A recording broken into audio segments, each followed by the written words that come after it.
ఏ రామారావు భయ్య గారు. ఓం శ్రీ పరమాత్మనే నమః. శ్రీమద్భగవద్గీత అథ సప్తమోऽధ్యాయః.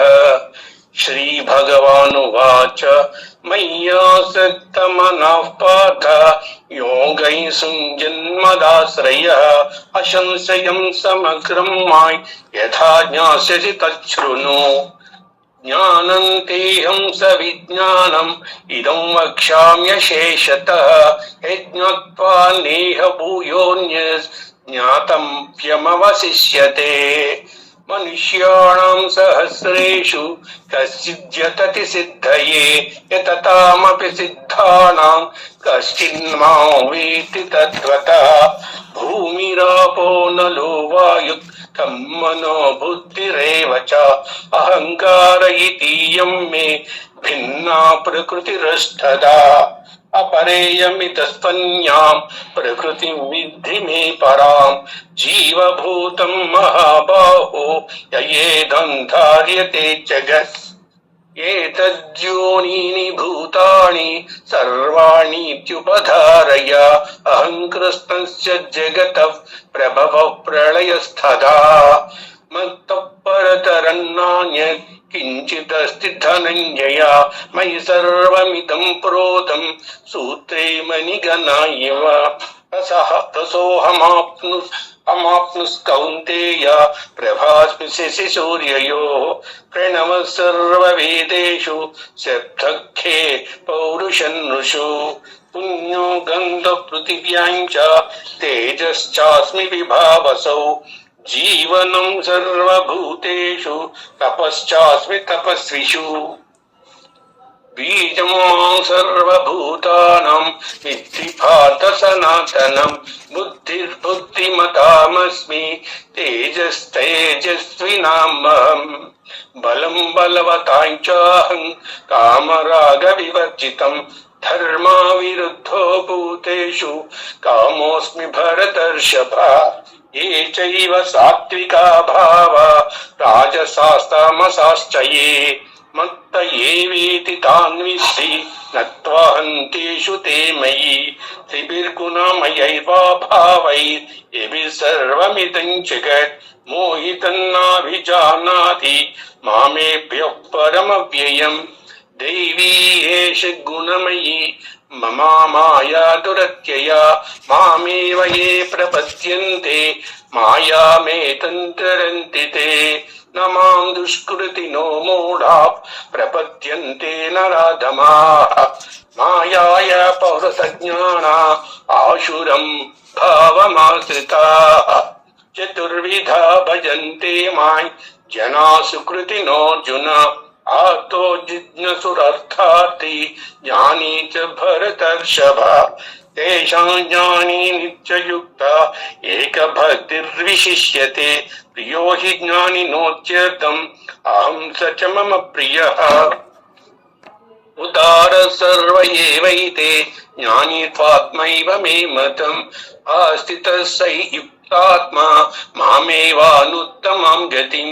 బహూనాం జన్మనామంతే జ్ఞానవాన్ మం ప్రపద్యతే. వాసుదేవః సర్వమితి స మహాత్మా సుదుర్లభః. కామైస్తైస్తైర్హృతజ్ఞానాః ప్రపద్యంతేన్యదేవతాః. తన్నియమమస్థాయ ప్రకృత్యా నియతా స్వయా. యో యో యాన్ యాన్ తనుం భక్తః శ్రద్ధయా చితుమిచ్చతి తస్య తస్యాచలం శ్రద్ధాన్ తామేవ విదధామ్యహం. సతయా శ్రద్ధయా యుక్తః తస్యారాధనమీహతే. లభతే చ తతః కామాన్ మాయైవ విహితాన్ హితాన్. అంతవంతు ఫలం తేషాం తద్భవత్యల్పమేధసాం. దేవాన్ దేవయజో యాంతి మద్భక్త.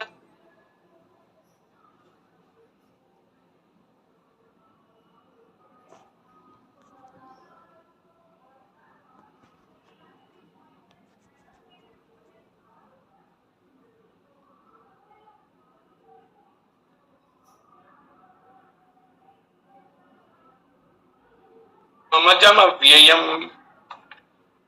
వేదాహం సమతీతాని వర్తమానాని చార్జున భవిష్యాని చ భూతాని మాం తు వేద న కశ్చన ఇచ్ఛాద్వేష సముద్ధేన ద్వంద్వామోహేన భారత సర్వభూతాని సమ్మోహం సత్యే యాంతి పరంతప येषां त्वन्तगतं पापै जनानां पुण्यकर्मणां ते द्वन्द्वमोहनिर्मुक्ता भजन्ते मां दृढव्रताः जरामरणमोक्षाय मामाश्रित्य यतन्ति ये ते ब्रह्म तद्विकृत्स्नम् अध्यात्मं कर्म चाखिलं साधिभूतादिदैवं मां साधियज्ञं च ये विदुः प्रयाणकालेऽपि च मां ते विदुर्युक्तचेतसः।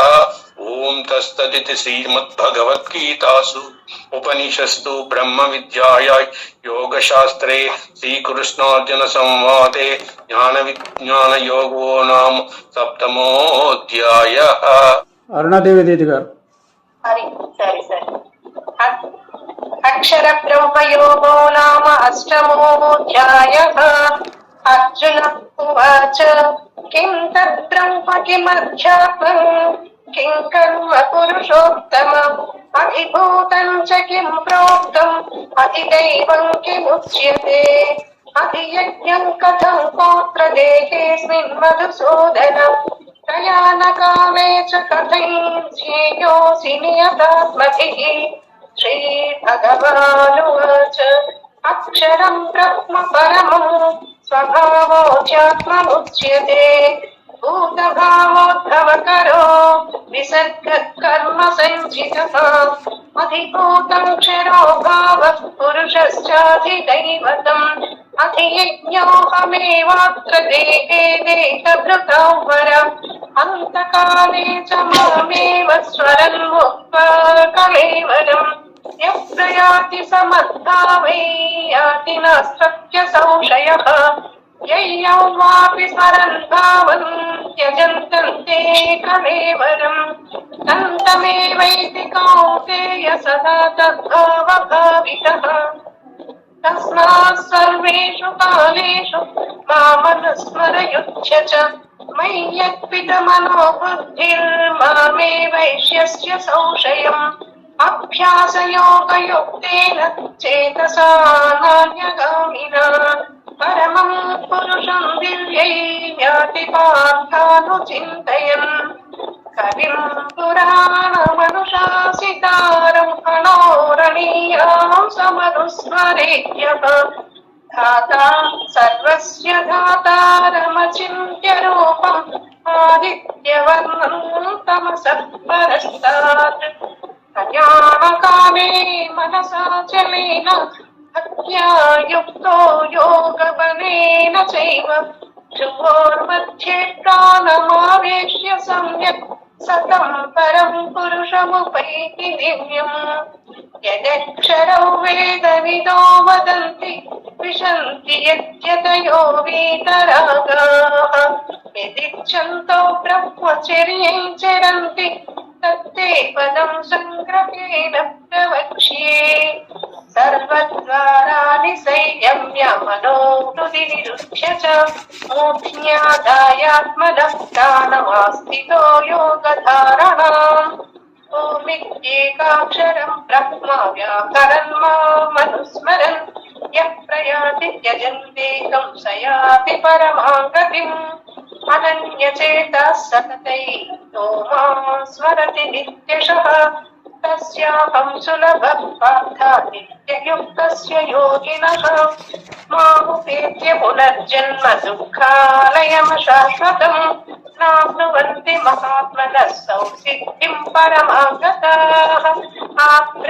ఆబ్రహ్మభువనాలోకాః పునరావర్తినోऽర్జున మాముపేత్య తు కౌంతేయ పునర్జన్మ న విద్యతే. సహస్రయుగ పర్యంతం అహర్యత్ బ్రహ్మణో విదుః రాత్రి యుగ సహస్రాంతాం తేన హోరాత్రవిదో జనాః.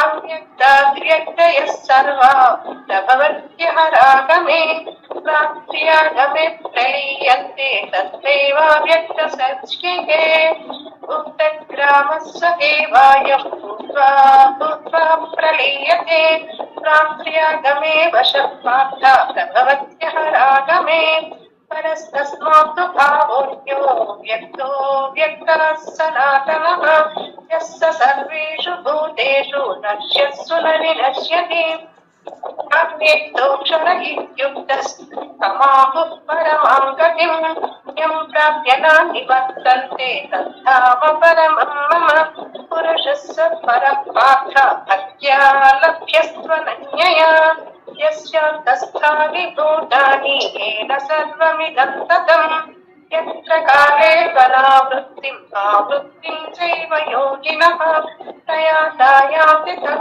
कालौ वक्ष्यामि भरतर्षभ अग्निज्योतिरः शुक्लश्चिन्मासा उत्तरायणम् तत्र प्रयाता गच्छन्ति ब्रह्मविदो जनाः धूमो रात्रिस्तथा कृष्णश्चिन्मासा दक्षिणायनम् तत्र चान्द्रमसञ्ज्योतिर्योगी प्राप्य निवर्तते शुक्लकृष्णे गतित्येते जगतः शाश्वते मते एकया यात्यनावृत्तिम् अन्यया वर्तते पुनः नैते स्मृति पार्थजानन् योगी मुह्यति कश्चन तस्मात् सर्वेषु कालेषु योगयुक्तो भवार्जुन वेदेषु यज्ञेषु तपस्सु चैव दानेषु यत् पुण्यफलं प्रदिष्टम् अध्येति तत्सर्वमिदौ विदित्वा योगी परं स्थानमुपैति चाद्यम् ॐ तत्सदिति श्रीमद्भगवद्गीतासु उपनिषत्सु ब्रह्मविद्यायां योगशास्त्रे श्रीकृष्णार्जुनसंवादे अक्षरब्रह्मयोगो नाम अष्टमोऽध्यायः। ॐ श्रीकृष्णार्पणमस्तु। वेदशरण्य दीदी। ॐ श्री परमात्मने नमः। श्रीमद्भगवद्गीता अथ नवमोऽध्यायः। श्रीभगवानुवाच इदं तु ते गुह्यतमं प्रवक्ष्याम्यनसूयवे ज्ञानौ विज्ञानसहितैः ज्ञात्वा मोक्ष्यसे शुभात् राजविद्या राजगुह्यं पवित्रमिदमुत्तमम् प्रत्यक्षावगमन् धर्म्यं सुसुखं कर्तुमव्ययम् अश्रद्धधानः पुरुषा धर्मस्यास्य परन्तप अप्राप्यमान् निवर्तन्ते मृत्युसंसारवर्त्मनि मया ततमिदं सर्वं जगदव्यक्तमूर्तिना मत्स्थानि सर्वभूतानि न चाहन्तेष्वस्थितः न च मत्स्थानि भूतानि पश्य मे योगमैश्वरम् भूतभृन्न च भूतस्थो ममात्मा भूतभावनः यथाकाशस्थितो नित्यौ वायुः सर्वत्र गोमहान् तथा सर्वाणि भूतानि मत्स्थानीत्युपधारय सर्वभूतानि कौन्तेय प्रकृति यान्ति मामिकाम् कल्पक्षये पुनस्तानि कल्पादौ विसृजाम्यहम् प्रकृतिं स्वामवष्टभ्य विसृजामि पुनः पुनः भूतग्राममिमं कृत्स्नम् अवशं प्रकृतेर्वशात् न च मान्तानि कर्माणि निबध्नन्ति धनञ्जय उदासीनवदासीनम् असक्तं तेषु कर्मसु मयाध्यक्षेण प्रकृतिः सूयते सचराचरम् हेतुनानेन कौन्तेय जगद्विपरिवर्तते अवजानन्ति मां मूढा मानुषीं तनुमाश्रितम् परं भावमजानन्तो मम भूतमहेश्वरम् मोघाशा मोघकर्माणो मोघज्ञानाविचेतसः राक्षसीमासुरीं चैव प्रकृतिं मोहिनीं श्रिताः महात्मनस्तु